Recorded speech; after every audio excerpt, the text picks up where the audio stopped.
India TV YouTube channel को subscribe करें और बेल आइकन दबाएं। पूरे देश में एक चर्चा इस वक्त बहुत तेज हो गई है। मोबाइल पर, घर पर या सड़क पर, सोशल मीडिया पर तेजी से मैसेजेस फैल रहे हैं कि प्रधानमंत्री मोदी देश को संबोधित करने वाले हैं।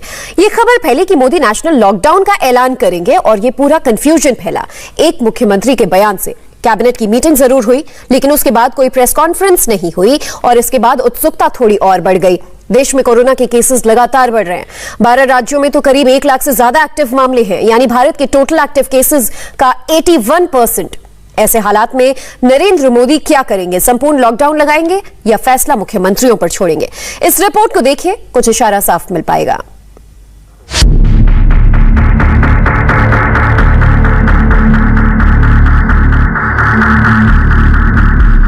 इस एक हेडलाइन ने बुधवार को दिल्ली से लेकर महाराष्ट्र और कश्मीर से लेकर कन्याकुमारी तक सबको चौकन्ना कर दिया। पूरे देश में नेशनल लॉकडाउन का शोर तेज हो गया।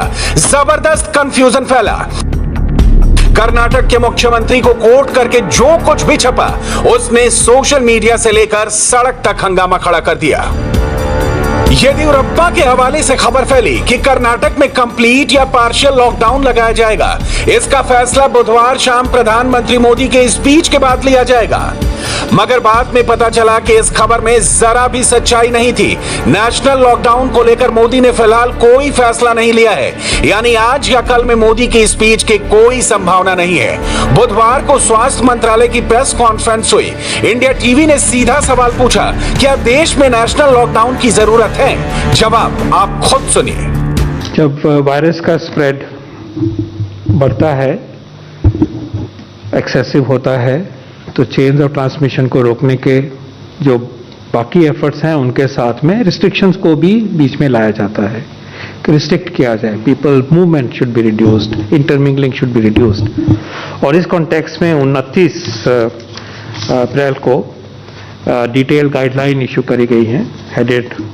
उसमें ये कहा गया कि हमें चेन्स ऑफ ट्रांसमिशन को रोकना है और जिन एरियाज में टेस्ट पॉजिटिविटी 10% से ज़्यादा है या बेड ऑक्यूपेंसी 60% से ज़्यादा है, वहाँ से बिल्कुल क्लियर कट गाइडलाइंस दी गई हैं नाइट कर्फ्यू की। ये स्टेट्स को एडवाइजरी है, ये स्टेट्स विल टेक डिसीजन। प्रधानमंत्री ने राज्यों को खुली छूट दे रखी है। हर राज्य अपने अपने हिसाब से कंप्लीट लॉकडाउन, पार्शियल लॉकडाउन या नाइट कर्फ्यू पर फैसला ले सकता है। यूपी से ताजा खबर है, उत्तर प्रदेश में सोमवार सुबह 7 बजे तक लॉकडाउन बढ़ा दिया गया है। इसी तरह बिहार में 15 मई तक लॉकडाउन लगाने का फैसला लिया गया है।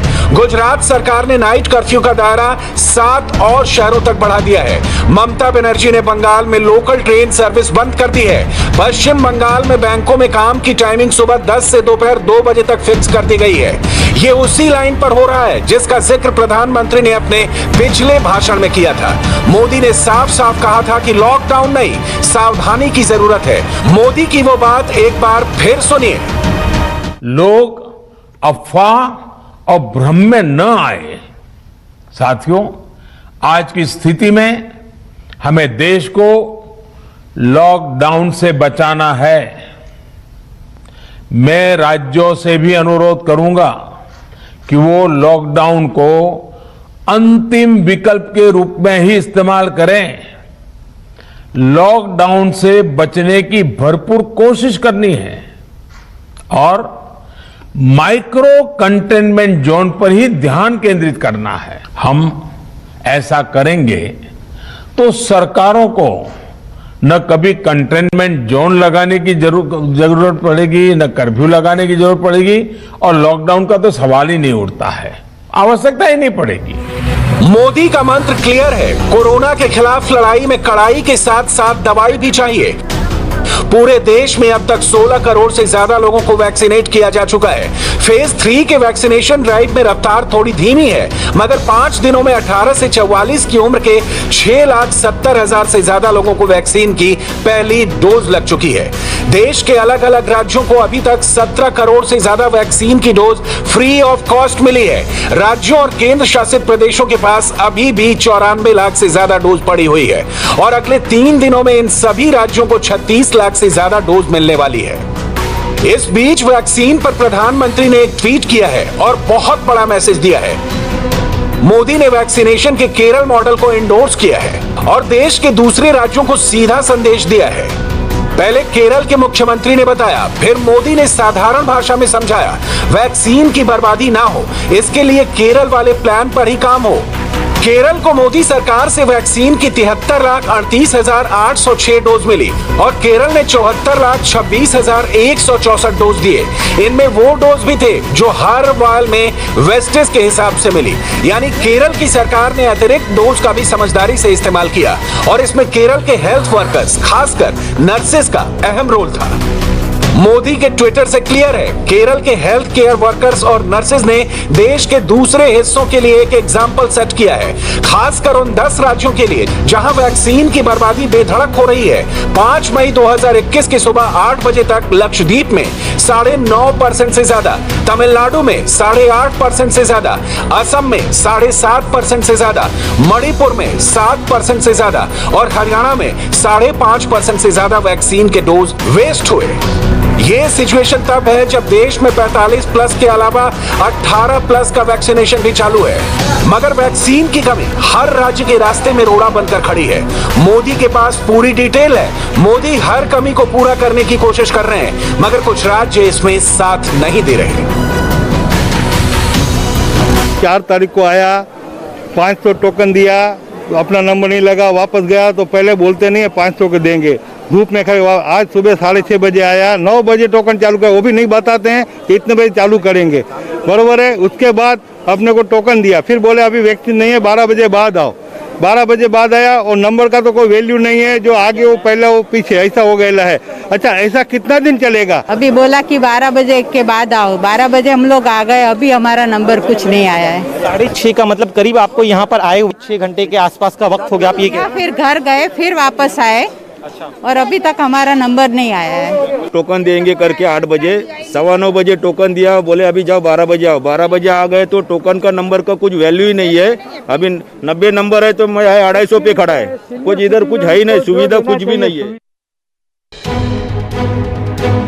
भारत को 16 करोड़ की आबादी को वैक्सीनेट करने में 109 दिन का वक्त लगा। इसी पैमाने पर अमेरिका को 111 दिन और चीन को 116 दिन का समय लगा, यानी भारत की रफ्तार बाकी देशों के मुकाबले कहीं अच्छी है। देश के 12 राज्यों में 18 से 44 साल के 6,71,285 लोग वैक्सीनेट हुए। छत्तीसगढ़ में 1,026, दिल्ली में 82,000, गुजरात में 1,61,625, जम्मू कश्मीर में 10,885, हरियाणा में 99,680, कर्नाटक में 3,840, महाराष्ट्र में 1,11,621, ओडिशा में 13,768, पंजाब में 908, राजस्थान में 1,30,071, तमिलनाडु में 4,577 और यूपी में 51,284। मगर इसमें और तेजी लाने की जरूरत है। सर, हम लोग 6:30 बजे से सुबह से खड़े और मुझे फर्स्ट टोकन मिला मेरा रजिस्ट्रेशन नंबर देख के, और अभी मैं 11 बजे रिटर्न जा रहा हूँ और मुझे ये बोला गया कि उनके सिस्टम में जो अपडेट है, जो नाम है, उनमें हम लोग को किसी का नाम नहीं है। मेरे पीछे भी उन लोगों ने 4-5 लोगों से रजिस्ट्रेशन नंबर लिया, लेकिन किसी का भी उनके सिस्टम में नाम नहीं है। मुझे ये नहीं समझ में आ रहा वो किसको वैक्सीन लगाएंगे। वैक्सीनेशन नहीं लगी है, इतना ज़्यादा मिसमैनेजमेंट है कि पहले तो वेटिंग टाइम इतना ज़्यादा है, क्योंकि अंदर जाके, और अभी आप देखेंगे सोशल डिस्टेंसिंग भी कोई नहीं है बाहर, फिर भी लोग समझ रहे हैं जो बाहर लाइन में हैं, बट अंदर आप देखेंगे बहुत ज्यादा भीड़ भाड़ हो रखी है। 5 मई सुबह 8 बजे तक दिल्ली के पास 3,58,474 डोज, यूपी के पास 11,31,551, महाराष्ट्र के पास 8,17,038, झारखंड के पास 5,13,193, तेलंगाना के पास 4,67,503 कोविड वैक्सीन डोज उपलब्ध थी। ये आंकड़े हैं और कायदे से हर राज्य की कोशिश ये होनी चाहिए कि जल्द से जल्द इन नंबर्स को कम करके नए सिरे से नए नंबर्स के साथ वैक्सीनेशन ड्राइव तेजी से चलाई जाए। कोविशील्ड और कोवैक्सीन के अलावा भारत को स्पुतनिक वी भी मिल चुकी है। रूसी वैक्सीन के 1.5 लाख डोज पहले ही आ चुकी है और जल्द ही इसमें इजाफा होगा। विदेशों से मदद आने का सिलसिला लगातार जारी है। ये तस्वीरें जर्मन एयरफोर्स की हैं। जर्मनी की वायुसेना का A400 oxygen plant production equipment के साथ दिल्ली के लिए उड़ान भर चुका है और इस वक्त रास्ते में है। ऑस्ट्रेलिया से 1,056 वेंटिलेटर्स और 43 ऑक्सीजन कंसंट्रेटर भारत पहुंच चुके हैं। अमेरिका ने रेमडेसिविर इंजेक्शन की 81,000 वायल्स मुंबई एयरपोर्ट पर उतार दी हैं। भारतीय वायुसेना ऑस्ट्रेलिया के पर्थ से 4 क्रायोजेनिक टैंकर्स एयरलिफ्ट करके भारत ला चुकी है। इस बीच भारतीय वायुसेना के अलावा भारतीय नौसेना भी युद्ध स्तर पर मिशन ऑक्सीजन को कामयाब बनाने में जुटी है। INS तलवार बहरीन से 54 टन लिक्विड ऑक्सीजन लेकर मैंगलोर पहुंच चुके हैं। इसके अलावा INS एरावत सिंगापुर से 3,600 ऑक्सीजन सिलेंडर्स और 27 टन के 8 ऑक्सीजन टैंकर्स के साथ भारत के रास्ते में है। INS कोलकाता भी कुवैत से सिलेंडर्स और जरूरी मेडिकल सप्लाई के साथ भारत की तरफ बढ़ रहा है। वायुसेना आसमान में एक्टिव है, नौसेना समंदर में सक्रिय है और इंडियन आर्मी जमीन पर काम कर रही है। लखनऊ में रिकॉर्ड टाइम में अटल बिहारी वाजपेयी कोविड हॉस्पिटल को ऑपरेशनल कर दिया गया है। 250 बेड यहाँ पर हम लोग DRDO और आर्मी के माध्यम से संयुक्त प्रयास से राज्य सरकार के साथ मिलकर के ये हॉस्पिटल आज यहाँ पर प्रारंभ होने जा रहा है।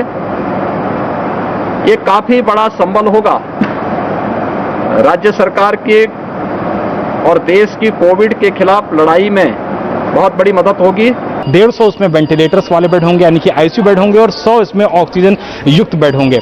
सभी तरीके की जो मॉडर्न टेक्नोलॉजी होती है वो उस पर पूरी तरीके से शो करेगी। जो भी डॉक्टर्स यहाँ पर मौजूद होंगे, टेक्निकल स्टाफ यहाँ पर मौजूद होगा, वो देखेगा कि मरीज की पोजीशन इस समय क्या है, किस तरीके की उसकी फंक्शनिंग है, और उसके हिसाब से वो बाकायदा जो डॉक्टर्स यहाँ मौजूद होंगे उनको इंस्ट्रक्शन दे सकते हैं। तो ये पूरी तरीके से सुसज्जित जो DRDO को हॉस्पिटल है ये तैयार हो चुका है।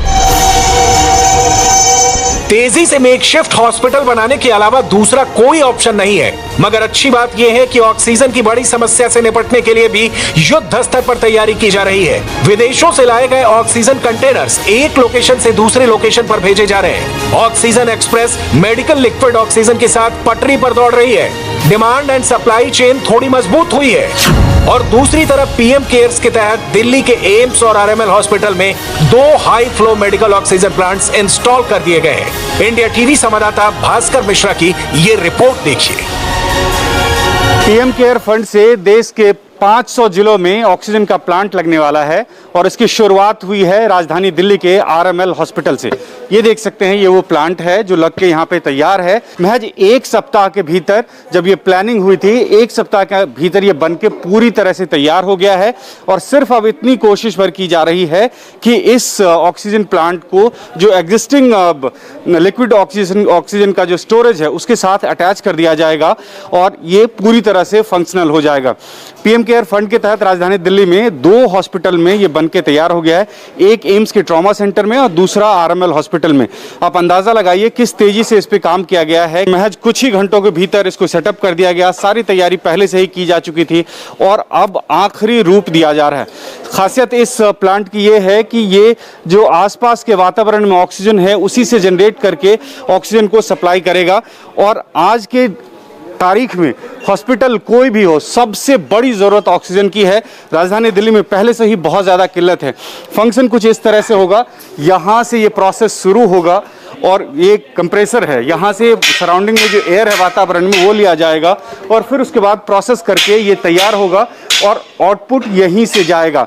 हॉस्पिटल प्रशासन का ये कहना है कि हमारे लिए बहुत राहत की बात है कि हमारे पास जो एग्जिस्टिंग कैपेसिटी है उसी के साथ अगर इसको जोड़ दिया जाएगा तो भविष्य में किसी भी तरह की परेशानी नहीं होगी। और जिस तरह से हॉस्पिटल से ये मैसेज आते थे SOS के कि ऑक्सीजन खत्म होने वाला है, जल्दी से इंतजाम किया जाए, कम से कम ऐसी स्थिति अब RML हॉस्पिटल में नहीं आने वाली है। और उम्मीद की जा रही है कि कुछ ही दिनों में राजधानी दिल्ली के 8 हॉस्पिटल में ये सुविधा प्रदान कर दी जाएगी। RML हॉस्पिटल की तस्वीरें आपने देख ली, अब एम्स की तस्वीरें देखिए।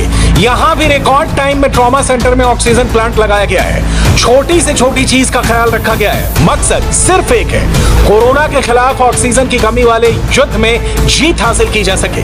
DRDO के डायरेक्टोरेट ऑफ पब्लिक इंटरफेस के एडिशनल डायरेक्टर देवेंद्र शर्मा को सुनिए, प्लान ऑफ एक्शन समझ जाएंगे। ये जो आप देख रहे हैं मेडिकल ऑक्सीजन प्लांट हमारा, ये 1000 लीटर पर मिनट ऑक्सीजन जनरेट करता है। तो ये और इसका आप जैसा आपको पता है कंटिन्यूस ऑपरेट करता रहेगा, तो अब जितने भी हमारे जो हॉस्पिटल है जहाँ जहाँ सेटअप रहेगा उन्हें अब सप्लाई पे डिपेंड नहीं रहना पड़ेगा।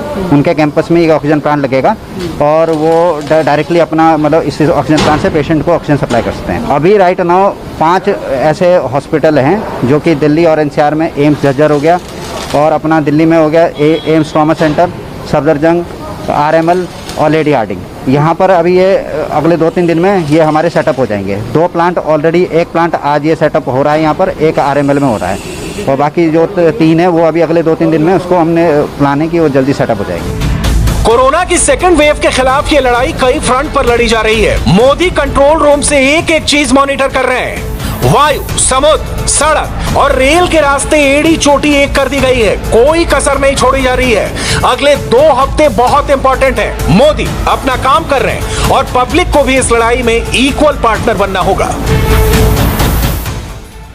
यहाँ एक ब्रेक के लिए रुकेंगे। ब्रेक के बाद आपको बताएंगे कहां ऑक्सीजन सिलेंडर के नाम पर खेला जा रहा है मौत का खतरनाक खेल। नमस्ते, मैं हूं मीनाक्षी जोशी। वीडियो और खबरों से अपडेट रहने के लिए India TV YouTube channel subscribe करें, बेल आइकन दबाना ना भूलें। जुड़े रहें इंडिया टीवी के साथ।